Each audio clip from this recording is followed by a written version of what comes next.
Hello, everybody. Welcome to the first edition of Rocky Top Rumble. I'm your host, Matt Ray, the founder of VR2. Today, I'm joined by Luke Thomas, Brandon Martin, CJ Eldridge, and Garen Covington. This weekly show will feature time questions and answers with each contestant vying to beat the other one out, receive points, and come home as the winner of the weekly Rocky Top Rumble. There will be a participant eliminated at the end of each round, and each question will be Tennessee based. This is somewhat of an off version of ESPN's Around the Horn. So, without further ado, let's get right into the action. We're going to start the day off with Brandon Martin and question one. Brandon, what was your biggest takeaway of last night's game? Biggest takeaway for me for the Tennessee-South Carolina game is that Tennessee is a completely different team when you have to deal with their two best players. That's Juwan Jennings, Marquez Callaway. Early in the season, this team struggled for a lot of reasons, but a lot of it revolved around they weren't able to get the ball downfield to Callaway and Jennings. And now they've got quarterbacks that are able to let them to get the ball down there for them. They're able to get the blocking to give them the time to let those deep routes develop. And all of a sudden, you're seeing a team that is a whole lot tougher to stop. This is a team that could win out down the stretch if they can get their quarterbacks healthy. All right. You heard it there from Brandon. Moving on to CJ. CJ, you're on the clock. Well, I think it has a lot to do. You can tell a big difference in the line of scrimmage on both sides of the ball between the Georgia State losses, the BYU loss, and not only this game, but then Alabama last week and Mississippi State a couple weeks ago. Those guys are finally gelling together. Wanya Morris, Darnell Wright, they don't look like freshmen anymore. They really don't. Trey Smith's playing his best ball. Everybody on the defensive line is contributing the way that they should, and that really has a big takeaway for it, because it's to the point where it doesn't really matter who plays quarterback. It seems like somebody can get some sort of production sitting behind the offensive and defensive line, because we have Marquez Callaway and Juwan Jennings at receiver, and so we can put up some points and we can stop the other teams a whole lot better than we were able to. Time. All right, Garen, you are now on the clock. My biggest takeaway here is actually I'm gonna go with the coaches here. At the beginning of the season, I don't think the coaches had enough cockiness. I'll say honestly, maybe you could use the word moxie. I think you see Jeremy Pruitt on the sideline now, and this coaching staff looks like they're gelling together, and they're more confident. I'm pretty sure. Last week, Jeremy Pruitt said that he looks forward to playing Alabama again. And, it looks like, especially in the defense, he's got a ton of confidence. And you take away the first half, some of the penalties Tennessee got, they honestly probably would have blown the South Carolina team out. They come out and they pitch a shutout the second half, which I think was, Time. All right, Luke, you're on the clock. Well, for me, it's the quarterback situation. I mean, Jarrett Guarantano had an awful game against Alabama last week, and he came out, and I don't think that Tennessee wins that game without Jarrett Guarantano. He played great. He gets injured. Guess what? No problem. JT Shrout comes in, throws one of the beautiful balls that we've seen in the old stadium in years. He does a great job. And then all that on top of it, Juwan Jennings comes out, and remember, he started the game at quarterback technically. And Juwan Jennings, he had a great game, and he proved that if unfortunately Guarantano or Shrout get injured, he can come in there as the third string. So for me, it's the depth of the quarterback room. We were worried about it against Alabama. Now we're not. If they can keep playing like that, and Jim Chaney can keep doing that. All right, at the end of the first question, we have a close one on our hands. We got Brandon coming out with 4 points, CJ and Garen coming out at a tie with 5 points, and Luke with 4 points as well. All right, moving on to question number 2. Brandon, it'll come back around to you. This was a talking point for us in our group chat last night. Jeremy Pruitt penalized over a call that he didn't like that went his way, and he let everybody in the stadium, and including a few referees, know very, very much that he was displeased. Talk to me about that personal foul. What are your thoughts on that? Go. Look, after all the garbage calls that Tennessee had to deal with down in Alabama, Jeremy Pruitt was clearly upset. He didn't mince words about it with the media. He didn't mince words about it through the week. And really much of the South Carolina game, it was more really blatant, terrible, awful calls. He gets hit with a personal foul.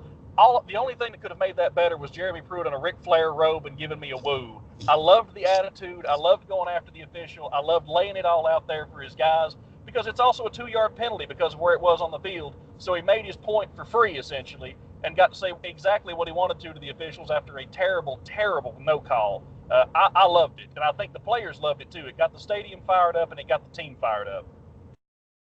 All right, big. That was a big, about a 7-point swing right there for you, Brandon. And it was the Ric Flair robe that kind of pushed you over the top, but you hammered some really solid points home. CJ, you're on the clock. Well, he does make a point. It was only 2 yards, and it was toward the end of the half, and they were going to end up scoring anyways, but I think it really did get the stadium fired up. It got the whole team fired up, and it was really a big factor in why they came out and played the way they did in the second half. It just kind of shows that Pruitt isn't just going to be some sort of robot that's sitting over there on the sideline and just sitting there and just staying quiet when something doesn't go Tennessee's way. He's going to fight for this football team. All right. Garen, you're next up. You got to have 3 to beat CJ. You're on the clock now. You know, I think the thing that showed me about that was that he just the fire and the passion that he shows. He's not a guy that's just gonna sit back and say, oh, well, there's a personal foul call, I can't do anything about it. No, he gets in the referee's ear and he lets him have it. And what that shows to the players is, okay, this guy's here and he's gonna fight for us. And not only is he gonna fight for us, he's one of us. Like he's a part of the team. I mean, he's the head coach, but he's getting the ref's ear, and then that's contagious to the fans, contagious to the players. And then all of a sudden, you know, you got everyone fired up and everyone's ready to go out at halftime. And then look what happens. I mean, the floodgates open. So, that just goes back to Jeremy Pruitt's fire and passion. Time. All right, here's a scoring situation coming down to Luke right here. We've got Brandon at 12, CJ at 7, Garen at 10, Luke at 4. Luke, you are on the clock now. Look, at the beginning of this season, Jeremy Pruitt did not show emotion. In that Georgia State game, we all saw it. He didn't show emotion, and I was very critical of him for that. I think we all were that are on this call. We were all critical of that. In these last couple of games, he has really started to show emotion. He has. And if you start showing emotion, if you let the officials have it, if you tell them you don't like a call, that's how you win games. That's how you start getting calls going your way. You can't just sit there with no emotion, because if you sit there with no emotion, your team's not going to care. If you look like you don't care, your team's not going to care. Jeremy Pruitt in these last couple of games, he has cared. So as a result, his team's caring. And I think that's what we're seeing with these victories right now against Mississippi State, Mississippi State, and South Carolina. Time. All right, at the end of one is going to be CJ taking the walk of shame. He will be our inaugural champion of life, and we will have a brick with his name painted on it. We're going to move on to round 2. Round 2 this time, we're going to come right into Brandon again. Shorten the clock. You got 35 seconds on this clock, where we had 45 seconds in the first round. These are going to be a little bit more rapid fire. Should be pretty quick answers, looking for a definitive answer right off the bat and a little bit of logic behind it. Brandon, I want to know who your player of the game is now. My player of the game has got to be, it's been a struggle, but it was Daniel Batuli, man. I mean, he was all over the field. 15 tackles, tackle for a loss, pass defended, punt block, punt recovery for a touchdown, stopping touchdowns. The man was a madman. He was hitting everything that moved. Everything that he hit went down.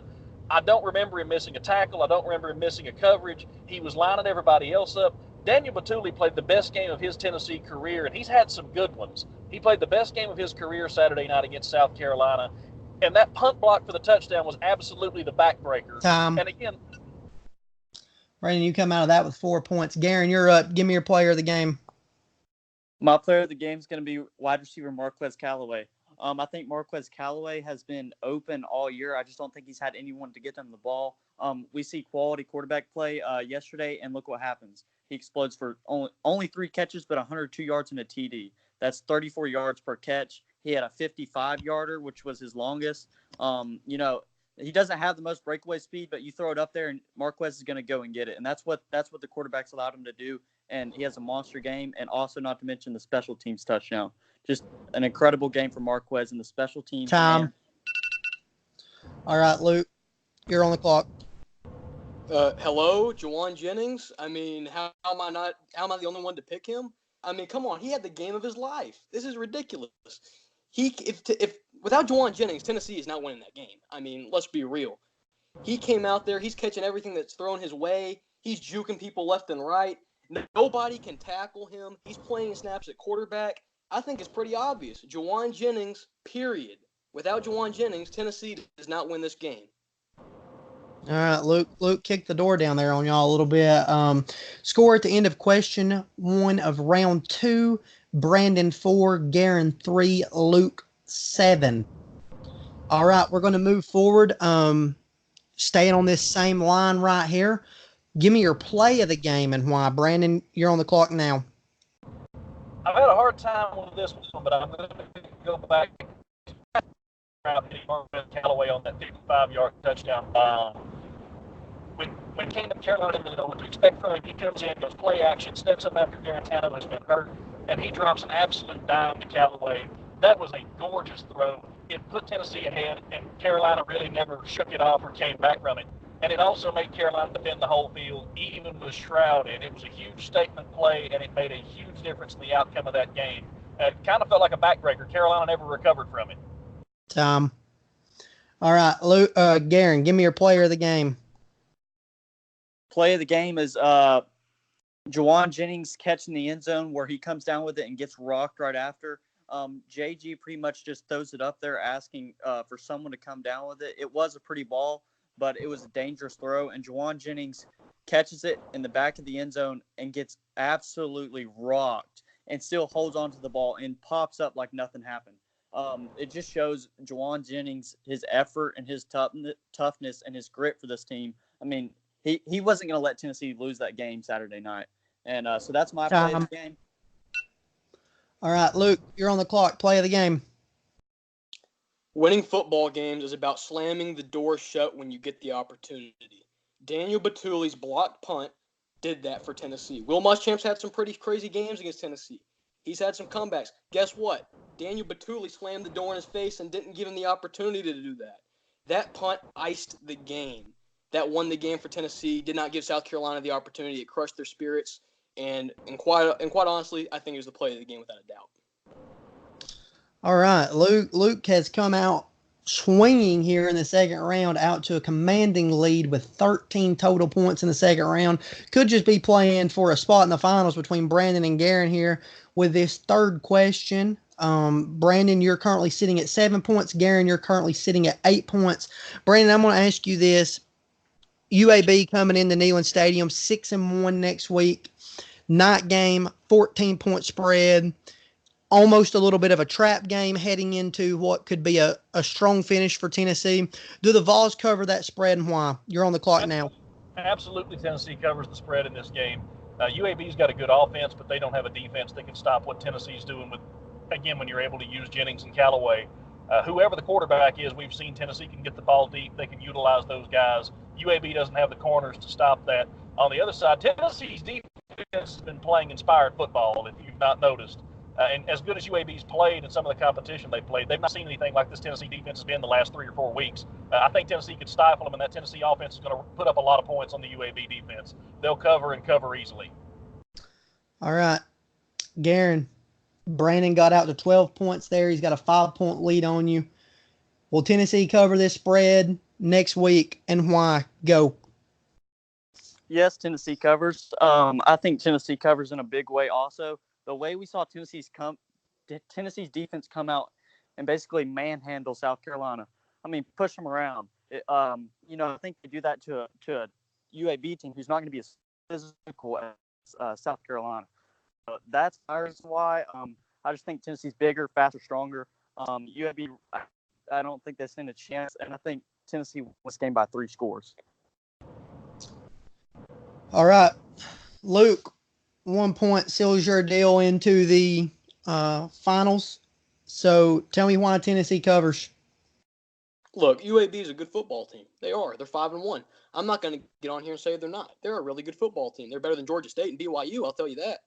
But look here, Tennessee is not the same team they were at the beginning of the season. They're winning this game. They're covering the spread. It's not a debate. If Jeremy Pruitt shows the emotion and his team shows the emotion that they have in these last 3 weeks, I think Tennessee will win this game big. UAB might hang around for the first half, maybe. But in the second half, when it comes down to it, Tennessee's bigger, faster, stronger. They're winning this game. They're covering without a doubt. All right. At the end of round 2, we see Brandon with 12 headed out the door. Garen with 13 and Luke, the winner of the round, with 15 points. So we're going to move on to the finals here. This finals is going to be a little bit different than what we've done. It's a sudden death finals. You're looking for a knockout blow anytime you get a rumble, I feel like. So somebody's going to have to knock the other person out. And we've got one question, and we've got 1 minute and 30 seconds on the clock. The question is here, and I think every one of our contestants covered it, is Tennessee's quarterback play was stellar last night against South Carolina. Brian Maurer is going to be healthy soon. JT Shrout, he showed that he's got what it takes. Don't know the timetable for Jarrett Garantano yet. He could play some more snaps this season. Who are you starting at quarterback down the stretch? Luke, you are on the clock with 1.5 minutes to go now. Okay, so look, I think this is pretty obvious. I mean, Brian Maurer is doubtful, okay? Brian Maurer is doubtful. He's probably not going to play against UAB, in my opinion, all right? JT Shrout, he had some excellent, tremendous throws. That throw to Callaway, I think, is one of the best throws we've seen in Neyland Stadium in a very long time. It was beautiful, in stride, and it was perfect. Jared Garantano, he won the game for Tennessee. Without him, I don't think Tennessee wins that game. Okay? So, for me, if Jared Garantano is healthy, I think you have to start him. I'm sorry. I think you have to start him. One, because Brian Maurer, concussion CTE is a very serious thing. We are not risking that until he's fully healthy. 3 concussions in a month is extremely dangerous. We cannot risk that with Brian Maurer. He's young and we can't risk it. JT Shrout, I think he needs to develop a little more, but he showed a lot of potential. It's close. It really is. But I've got to go with Jarrett Garantano. And by the way, the injury was in his left hand. So, and Pruitt did say he should play next week. All right. Garen, Luke left 22 seconds on the clock. You have a chance to go seal the deal right here. You're on the clock now. Who are you starting at quarterback for the remainder of the season moving forward right now if you're Tennessee? Go. Well, first of all, let me say this to Luke. No, you can't go with Jarrett Garantano. I know he played a great game, but the man has just been too inconsistent. So to move on to your question, I'm going with Brian Maurer. Look, we all know who the best quarterback on this roster is. It's Brian Maurer. He's shown some. He's been getting hurt. I'm not going to sugarcoat it, but Jarrett Garantano is now hurt too. So we have to make a decision. Who are we going to go with, Brian Maurer or Jarrett Garantano? Well, JG played a good game. He's had one good game. Let's just say that. But Brian Maurer, he gives you the athleticism to get out of the pocket. Yes, he's made some bad throws in the red zone, but he's also provided a spark for this offense, and that's what Tennessee needs. They need a spark, a guy who's gonna, he's gonna lead them out of the tunnel and say, "Get on my back, let's go. We're gonna win this game." Never a doubt in the mind. Jarrett Garantano, he comes out of the tunnel. You don't know. You don't know what JG's gonna give you. You know what Brian Maurer's gonna give you. He's gonna give you fire. He's gonna give you energy. He's gonna give you some passes over the middle that are gonna be on time and on target. JG, you never know. You might get some head scratchers for JG. You might get some head scratchers for Brian Maurer, but at least he's gonna go down fighting. I think he's a kid that has a ton of energy. You can clearly see he loves the game of football. So if it was up to me, I give them the nod to Brian Maurer. Time. All right. And both of you gave really good answers. And it's a really tough decision. Garen, you had me for a little while. But at the end of the day, I kind of like Luke's reasoning a little bit better. I think it's going to be a week-to-week situation anyways, but it's a fun question to ask, one that fans want to hear. Ladies and gentlemen, Luke Thomas, senior writer for the Volunteer Roadshow, is the winner of the first edition of the Rocky Top Rumble. Luke, we're going to put a minute on the clock, and you get a minute paper toss to celebrate and tell everybody what you want to tell them about this victory or whatever you want to talk about. You're on the clock now. Okay, first I want to respond real quick to the shot I received from Garen. Look, I'm going to have to respond to that real quick, Garen. I'm sorry. I like you, dude, but I cannot be taking that shot, okay? Brian Mowers had 2 concussions in a freaking 2-week period. Really? You said you cannot risk putting him back out there and getting him another concussion. It's bigger than football, dude. You cannot get on here and try to start Maurer when there's a possibility of him getting another concussion. You compared it with the injury to Garantano in his non-dominant hand, and he'll be able to play next week. Mowers had 2 concussions. You cannot compare the two. But yeah, obviously I'm the winner. No surprise there. I think we all knew that coming into this. All right. You heard it here first from your first edition of Rocky Top Rumble. We will be back next week after the BYU game to discuss more topics. If you have topics that you specifically want discussed, please feel free. UAB game host. Do what? The UAB game. UAB game. BYU. Oh, yeah. UAB game. Dock myself a point for that. We will be back next week after the UAB game to discuss topics again. If you have any specific topics that you want to hear us discuss, you want to hear these guys debate, please feel free to send them into any of our inboxes. But for the time being, this is all for this edition of the Rocky Top Rumble.